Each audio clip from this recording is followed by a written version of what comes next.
My life's on the line too, guys, not just yours. You know, you're the only ones running. I just spent all my money on it, so you know I'm fucked when all my money's gone. So you better win! I hope you can activate your ultimate! Save that stamina! Welcome back, Muffin. I think we're pretty fucked though. I bet on McQueen, I'm so good. Fuck.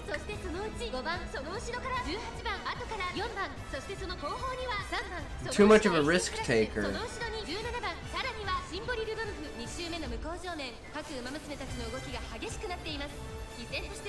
I need to turn my chicken to a 4-star. I need a breeder.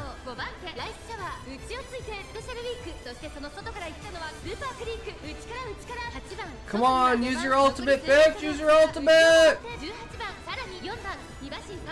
We just need the ultimate and we're good! Oh my god, yes, yes, yes, yes, go, go, go, go, go, go, go, go, go! You got this! I believe! Fuck, that velocity up! We need the ultimate now! No, we're not gonna make it. We're not even gonna get second. They're all using their skills! I'm falling behind! I might get third?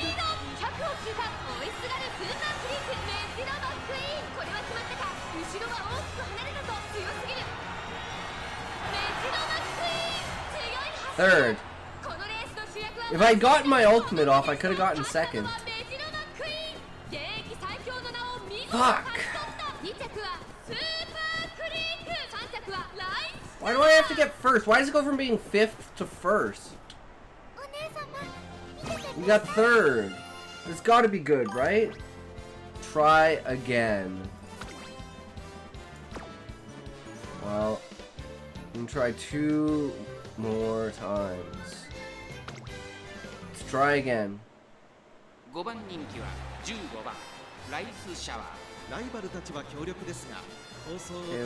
Maybe let's try changing these. No, our pace is A, so we definitely want to go with that. I don't know.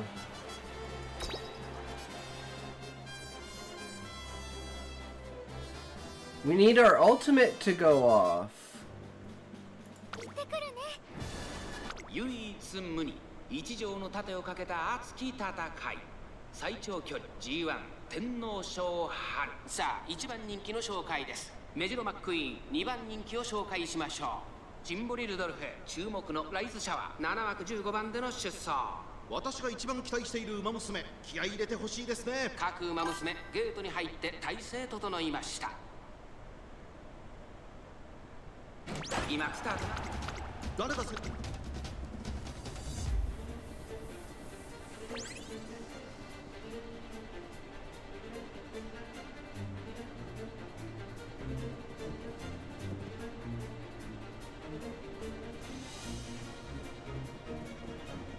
I think we're getting our ass handed to us.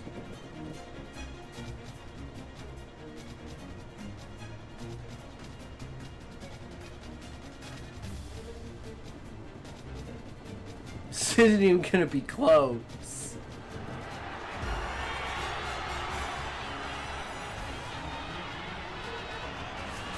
We get like 12.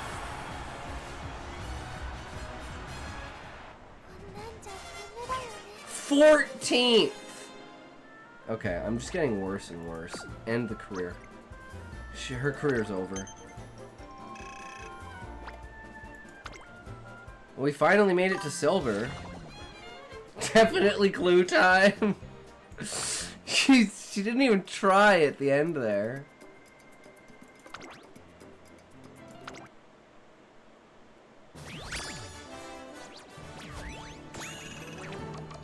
D+.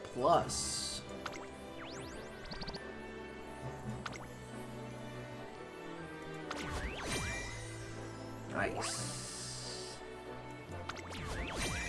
New scenario record. ありがとう。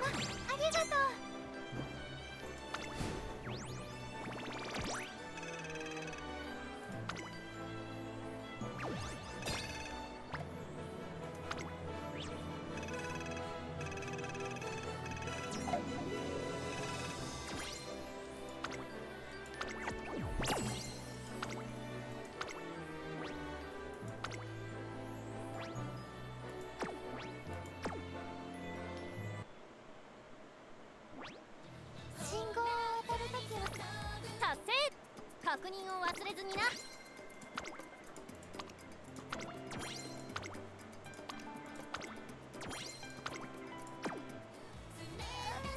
Yeah, how do we enhance あら、トレーニング port するの？ cards? This one, right?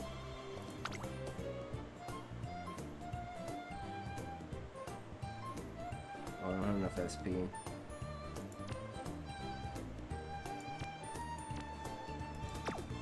Okay, so I can't level it up yet. あら、トレーニングするの？ Boat train, あら、 star unlock.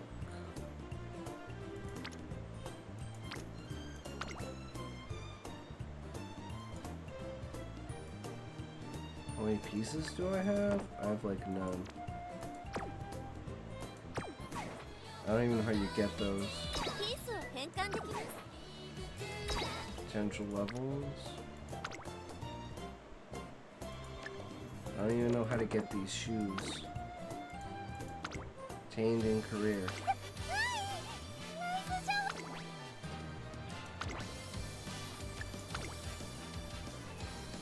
I don't know how I level these up. I mean, maybe I get more characters. So do we have enough points to do a poll? No.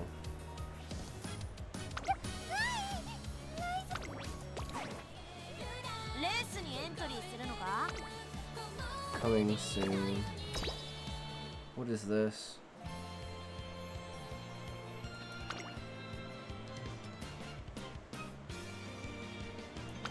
Junior Scout. Don't know what this is.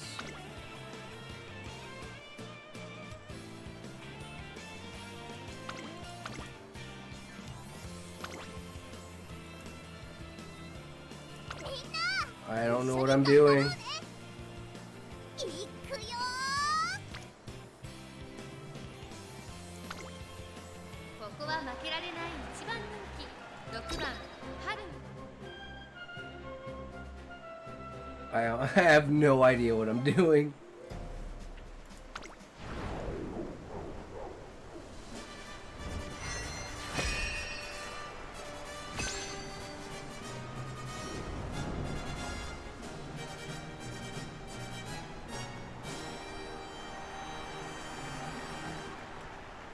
Sa 始まりますチームレース大事な一戦目勝利のたすきをつなぐのは誰だ虎視眈々と上位を狙っています3番人気は7番2番人気を紹介しましょう11番春うららさあ今日の主役はこの馬娘を置いて他にいない1番人気6番春うらら Why am I using this shit ass character?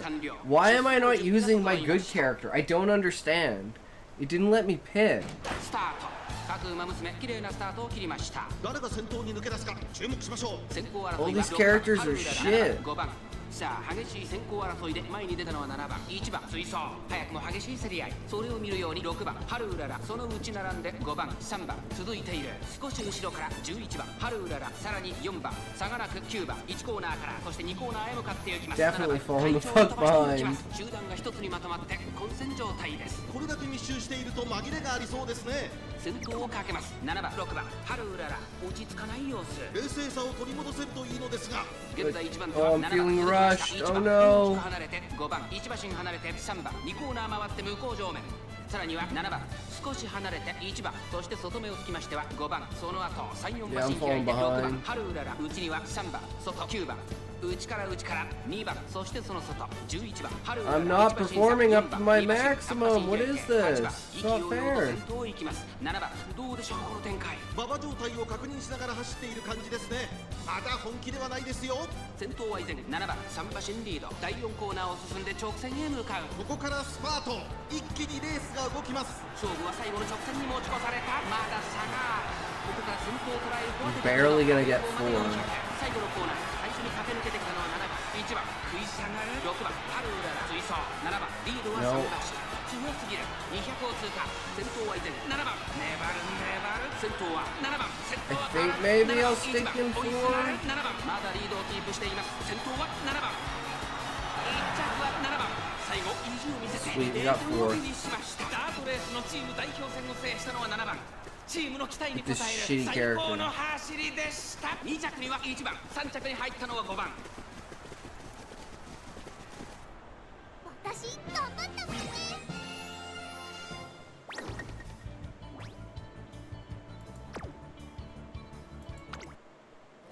行くわよ。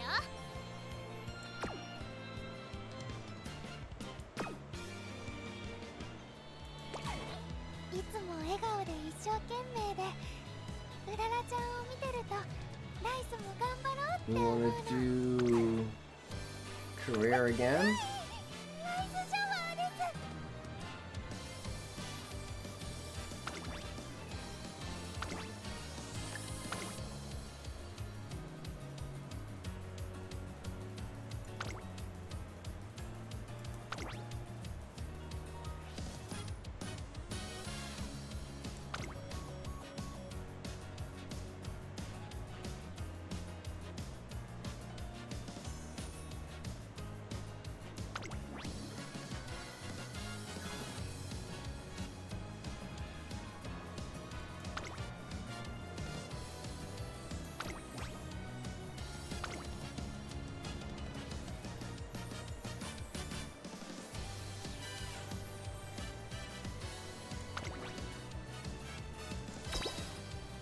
Okay, let's do it.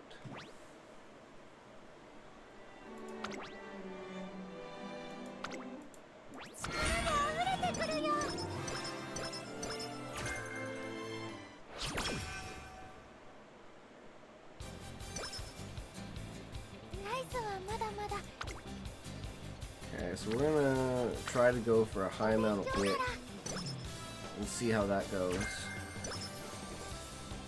どんなトレーニングをする？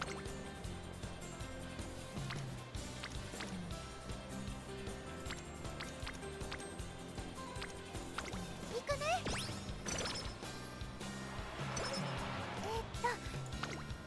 行こう。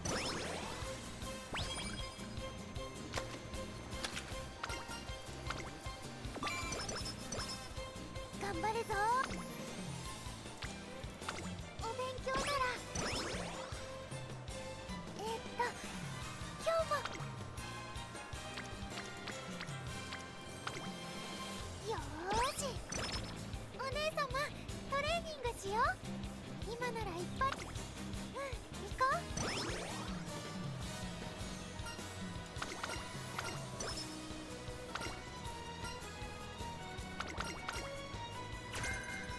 ナイス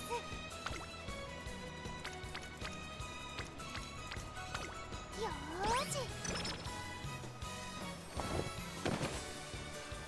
Again, I have absolutely no idea what the hell I'm doing. So I don't know if this is good or bad. I'm just going with what the randomizer of the 頑張るぞ amount of trainers are, because I think the more trainers I get up, the better, right? どんなトレ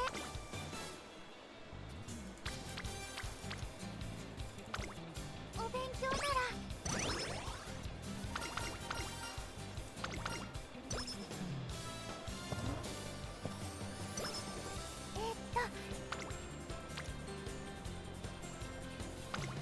頑張るぞ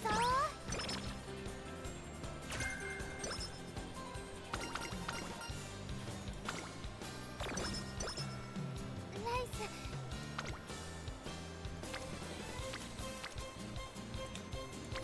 30%. よーし Yes, we got it. Nice. was 始まる前 close. からあとは Skills. Performance on firm ground. His ability to go to the front mid-race. Positioning ability when position toward the front. His fatigue.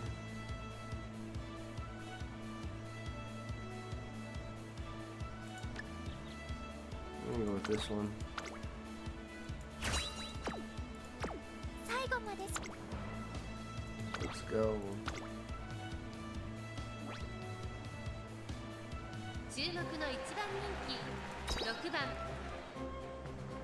Okay, let's see if we can do it. I don't know, guys. Might be a little scary. 足元悪い雨の中新潟レース場 Even these first races sometimes, like if you can't get the momentum from the training off the bat, you're like, 3番人気は1番2番人気を紹介しまし Oh. ょう4番さあ今日の主役はこの馬娘を置いて他にいない1番人気ライスシャワー私が一番期待している馬娘、気合い入れてほしいですね。各馬娘ゲートに入って体勢整いましたさあゲートが開いた各馬娘綺麗なスタートを切りました。これは位置取りが熾烈になりそうですね。先行争いは5番ライスシャワー、3番さあ激しい先行争いで前に出たのはライスシャワー、2番手の位置で先頭を伺うのは5番3番並びかけてきた外には8番すぐに続いて2番そのうち並んで1番4番並んできた外を回って Here we go. さあ1コーナーから2コーナーへ向かっていく馬娘たち。ライスシャワー早くも先頭に躍り出た。先頭から大きく離されて2番手は3番その後から5番さらには1番1馬身離れて2 I 番 think people are 4 gonna start to catch up, とどめをつい but て8番1馬身差7番そ We れを見 tried. る9番意気揚々と先頭を行きます。ライスシャワーどうでしょうこの展開。かかってしまっているかもしれません。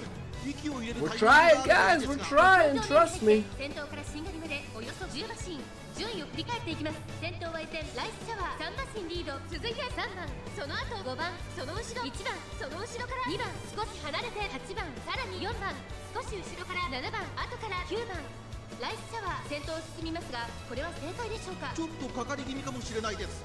一息つ I く think と we いい got で this. すが This might be our run, guys. This might be our run. Let's fucking go. 4番手には1番第4コーナーを進んで直線へ向かう。馬娘たちがどう動くか目が離せません。まだ差がある。ここから先頭を捉える子は出てくるのか。残り400ライスシャワー花を進む最終コーナー先陣を切ったのはライスシ It's ャワ not ー even close, guys. It's not even close.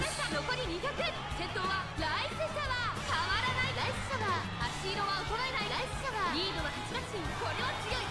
Alright, she learned her lesson. She did not want to go to the glue factory. 他の追随をまるで許せなかったぞ。メイクデビューを制しました。ライス変われたよね。 Nice.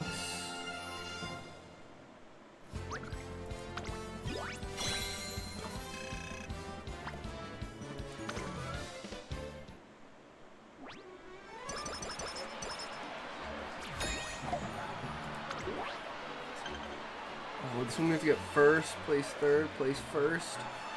So, like, that one's the important one. 17 turns. Alright. ちょっと So だ we're in a け great mood. We need to rest. Okay, that didn't really work. ライス行こ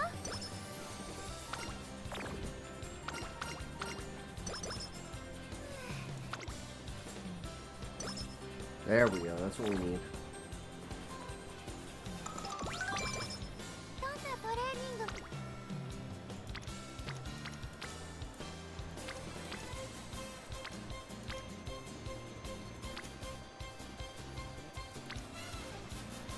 I'm gonna get some stamina. ライスはまだ We can get wit up. We can get wit to level 2. Yes.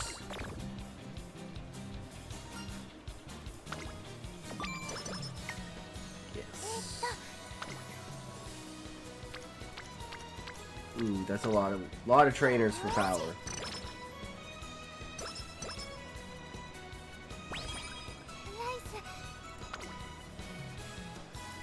ス Not with that chance.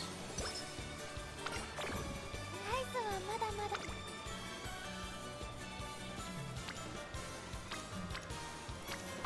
Whoops. Damn it. That was the wrong one. I misclicked.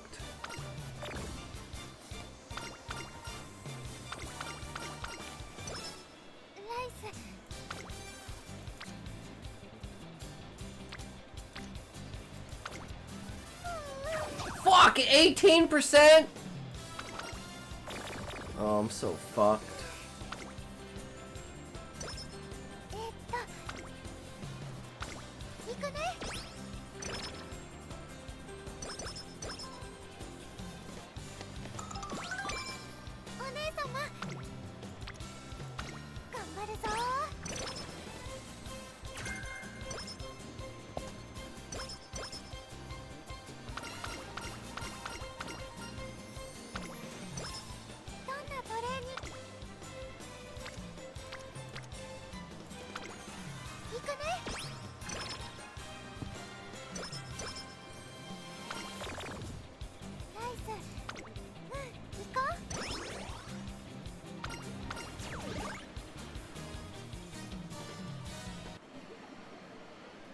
Play the claw machine to get cuties? What the fuck is this?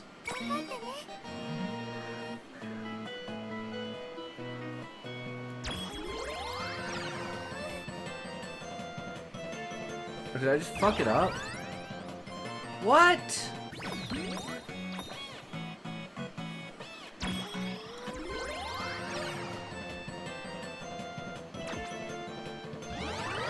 Oh! Wait, did I not get the second one? That's bullshit! What?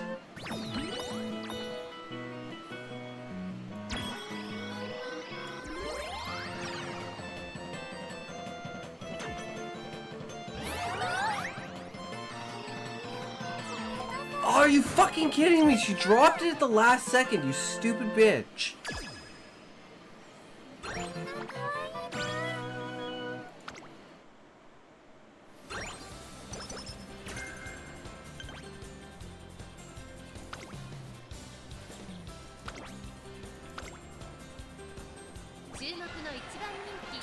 Who knows if we can win this? I forgot to get skills.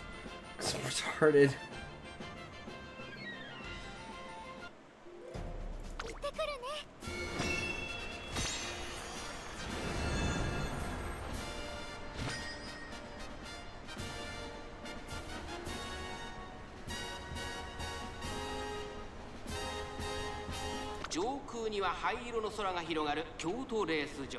天気はなんとか持ちこたえ、両馬場の発表です。天気持ってくれるといいですね。人気と実力を兼ね備えたスーパークリーク、今日は3番人気です。この評価は少し不満か？ 2 番人気はこの子。スペシャルウィーク、スタンドに押しかけたファンの期待を一身に背負って、1番人気ライスシャワー、火花散らすデッドヒートに期待しましょう。ゲートイン完了、出走の準備が整いました。さあゲートが開いた。各馬娘揃って綺麗なスタートを切りました。これは位置取りが熾烈になりそうですね。先行争いは1番。Definitely not what the last race was. Dear God. 会長に飛ばして行きます。さあ激しい先行争いで前に出たのは1番、続きました2番、早くも激しい At least this is just to get fans. This won't end my career. スペシャルウィーク5番手、差がなく14番、15番追走、4番並びかけてきた1馬審査ライスシャワー、外から10番、そしてそのうちスーパークリーク、そしてその外を回って12番、その外並んで13番オグリーキャップ続いている。さらに7番、1番先頭を進みますが、これは正解でしょうか。1番彼女の客室には合っていますね。各馬娘一段となって団子状態の大混戦。これだけ密集 Can し we てい get る our と紛れがあ ultimate? りそうですね。現在1番手は1番、続いて6番、少し後ろから2番、15番、4番手、すぐに続いてスペシャルウィーク、外から行く14番、その内並んで3番、第4コーナーを進んで直線へ向かう。内から来るか外から来るか、最後の局面です。15番、ここで抜け出した。まだ先頭は動かない。果たして抜け出すのは誰だ。ライスシャワー、前を狙っているぞ。ライスシャワー、内で様子を伺う。 Here we go. Push, push, push, push. Let's go. 抜け出したのは15番。Oh, oh, oh, oh. Yes. 2番手争いはライスシャワー。1番、残り200。並んでくるライスシャワー。まだ勝負は続いている。 Come on. Yes, we got this. No. Yes. Okay. I was like, she's coming, but we got it. Woo. Woo.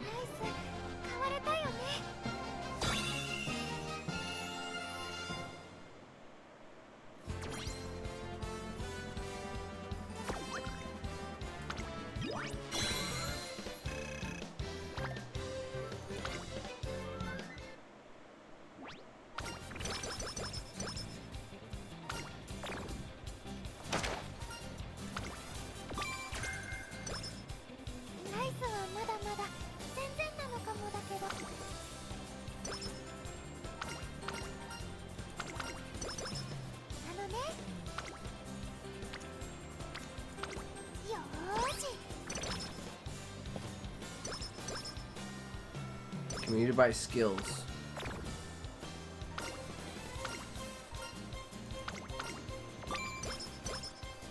最後までしっかり。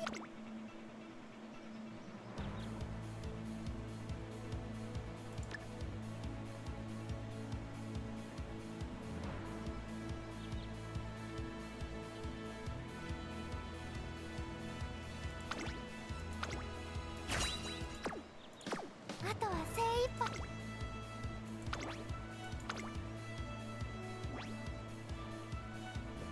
The music definitely helps. 3番ライスシャワ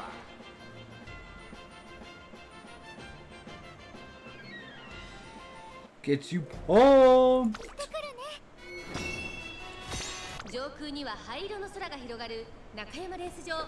天気は何とか持ちこたえ、両馬場の発表です。天気持ってくれるといいですね。現在1番人気はミホノブルボン、3番人気はこの子です。ダイワスカーレット。さあ2番人気はこの子、ライスシャワー。真っ向勝負に注目だ。火花散らすデッドヒートに期待しましょう。ゲートイン完了。出走の準備が整いました。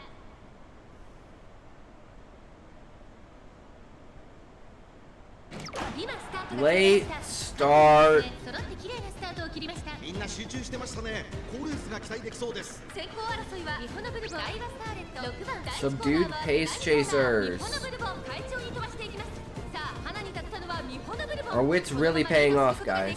続いてダイワスカーレット、ダイワスカーレットとミホノブルボン。2人とも花は譲りません。ハイペースで流れる展開もありえますね。花を奪っていたのはダイワスカーレット。続きましたミホノブルボン、激しい先頭争い。そしてその後ろから行くのは10番、少し後ろから6番、さらにはライスシャワー。少し離れて桜爆心王。向こう正面に入って先頭からしんがりまでおよそ12馬身。先頭は依然ダイワスカーレット。1馬身リード、1馬身差。ミホノブルボン、3番手には10番、その外 Kexies, thanks for the follow. Welcome, welcome. How's it going? How are you? Yes, awesome. We're getting even more and more skills, guys. This is badass. We're totally gonna wipe the floor with these fuckers. かかってしまっているかもしれません。息を入れるタイミングがあればいいですが。 We get our ultimate. This is it. This is it. 最後の局面です。 I don't think I have the ultimate, but I mean, we're gonna come in third. Oh, come on! No, third. Bullshit. Ah, so sad. お姉様見ててくれた？ Could have done better. Slap, slap, slap, slap, slap, slap. You could have done better. You could have ulted. I went one career where I ulted every single time yesterday. And now I'm just, I got used to it, and now I feel like cheated when I don't get one. Inspiration! Go!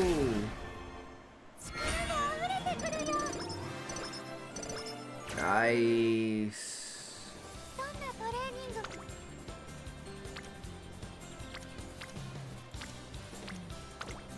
頑張るぞ。今日も。 Let's do speed again. Do we chance one more? Not with 50%. ダメじゃない。ダメじゃ。 Can't get anything.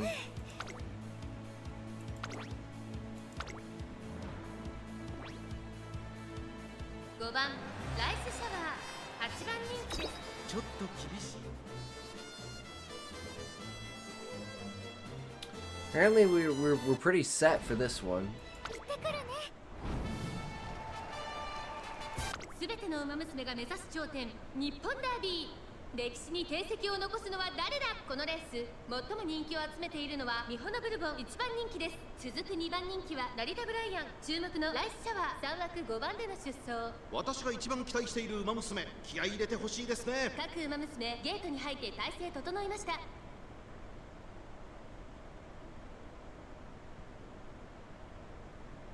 タート。各馬娘揃って綺綺麗なスタートを切りました。これは位置取りが熾烈になりそうですね。 Alright, alright, alright. I think we got this. We're doing pretty decent. 先頭は日本のブルボン、単身で飛ばしていきます。続いてアイネス風神、激しい戦闘争い。3番手サイレンス鈴鹿。さあ1コーナーから2コーナーへ向かっていく馬娘たち。さあ花に立ったのは日本のブルボン。このままリードすることができるか。続きましたアイネス風神、日本の Yeah, ブルボ no, ン。we're falling off, guys. We're falling off. 2人がレース What を is 進めそうで this? すね。やはり日本のブルボン。さあアイネス風神、ここで先頭です。一馬審査。 We need to get in third. This is the end of our career. Oh, fuck. This is one of the important races. 順位を振り返っていきます。現在1番手は日本のブルボン、1馬身離れてアイネス風神、あとはサイレンス鈴鹿、2馬身差成田ブライアン、ライスシャワー続いている。そのうち並んで8番外から14番、そしてウォッカ1番並びかけてきた。そしてその後ろから行くのは9番、さらに11番、そして外目を突き出しては3番、少し後ろから4番、その外並んでシンボリルドルフ、内から18番、残り 1000m を通過。その後ろに2番後方2番手にゴールドシップ、そして最後方17番、意気揚々と先頭を行きます。 And we're in fourth. I mean, we're closing the gap. If we can ultimate... Oh, I don't think so. Yeah, everyone's pulling ahead. I think it's GG, guys.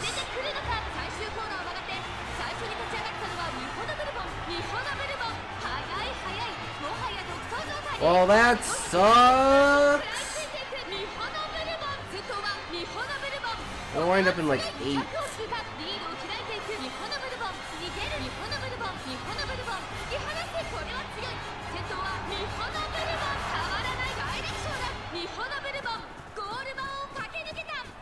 What a joke!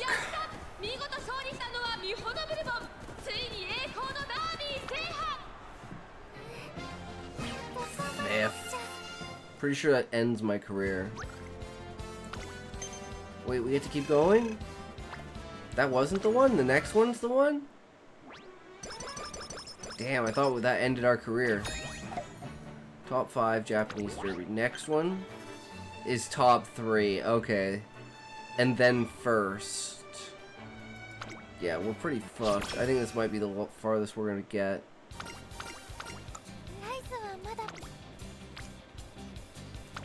So a lot of wit training.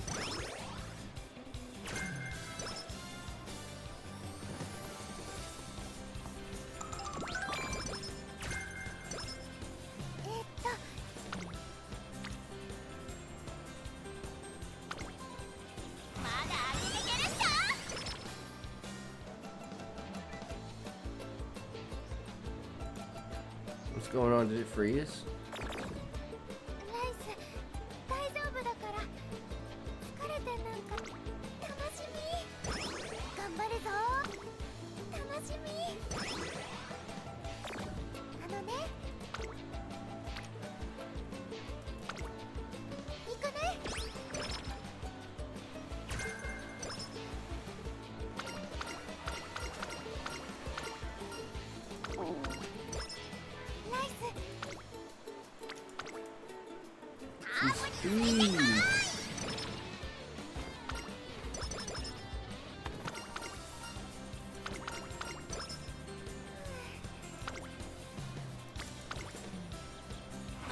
Success! Friendship training is power!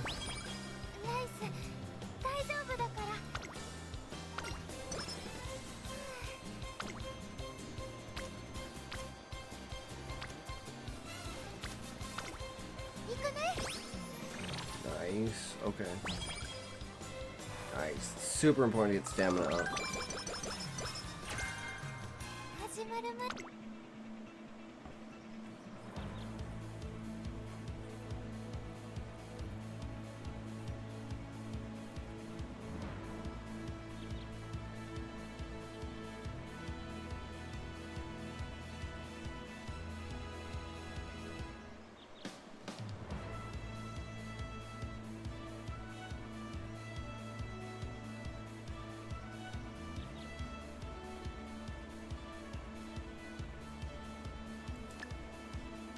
I am gonna go to bed. Have a good night, good sir. Tomorrow I may be getting a gift from a fellow streamer, club access. Fuck you. Opening parenthesis semicolon. Fuck you, Muffin. Have a good night, good sir. And that sounds cool. You finally get a club pass. So you're no longer a free-to-play pleb like me.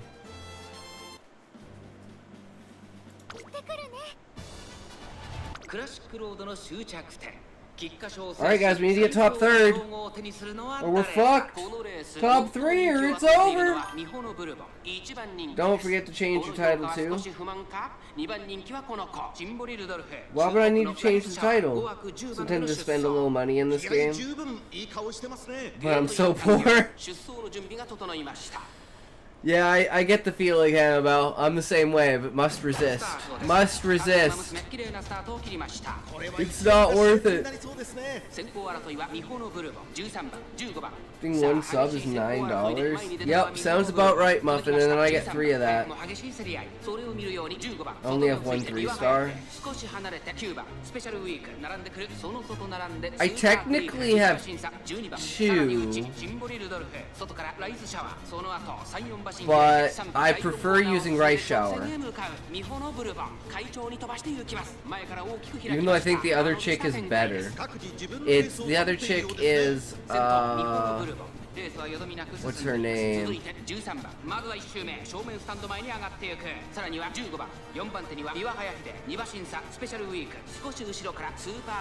Is it special week? Done a career with the starting characters? No. Is it different?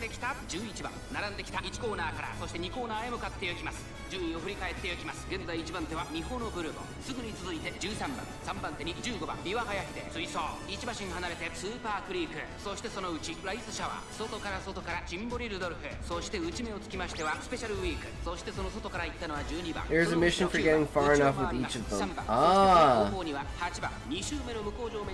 And then you probably get spins for that? 3-star ticket? Ah.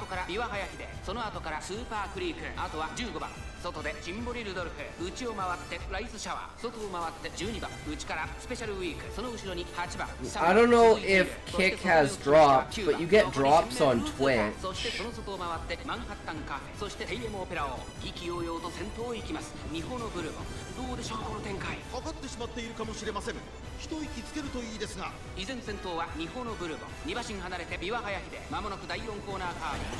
We're in like fucking 10th place. This is so fucking sad. Twitch is evil. Yeah, but everything's evil, Hannibal. Everything's evil.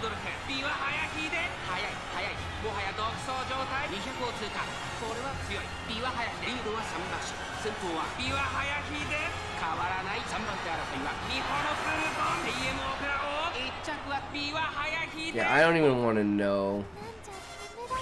9th place. Take that dagger and yeah. No, I'm just ending the career. I have no chance.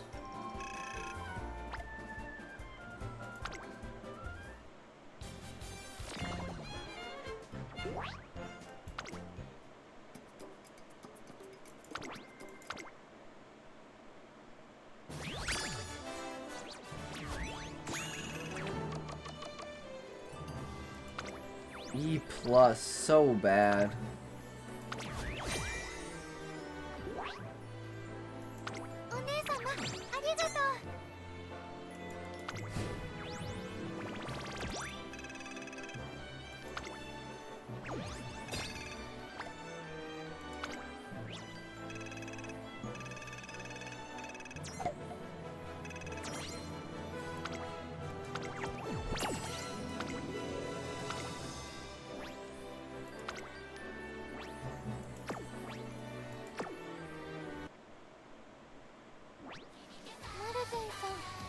Who's our other character? How do we pick? I forget how we pick characters.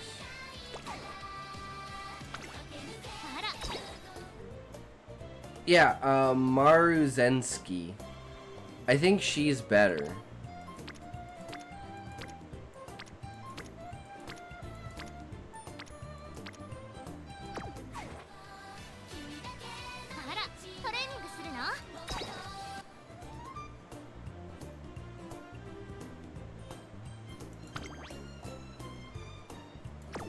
And this is just like looking at them, right?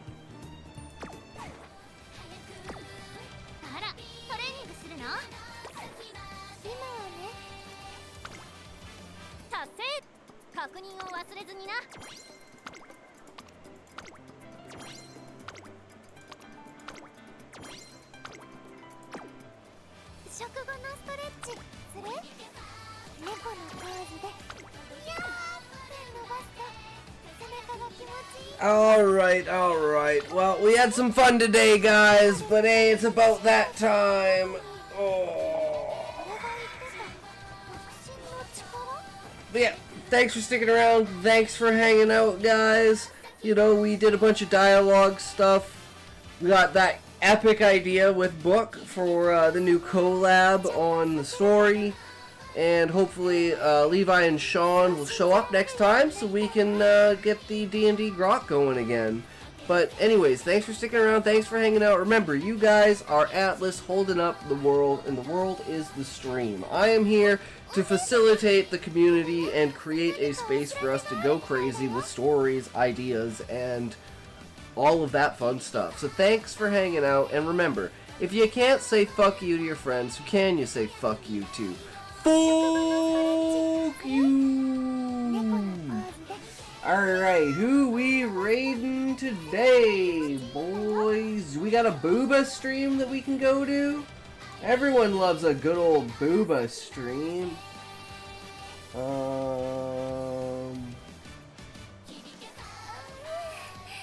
Yeah, here we go. This is what everyone wants. This is what it's all about, boys. Get your wheels ready! Wait. Did she just go offline? Wait, why does it say she's last... Why does it say she was last live 50? Why did it give me the option to raid her? Oh, that's a joke, guys. I'm sorry. Why did it let me raid into a channel that's offline? What the fuck? Kick's fucked up sometimes. Alright, let's see who we're raiding. Dear God.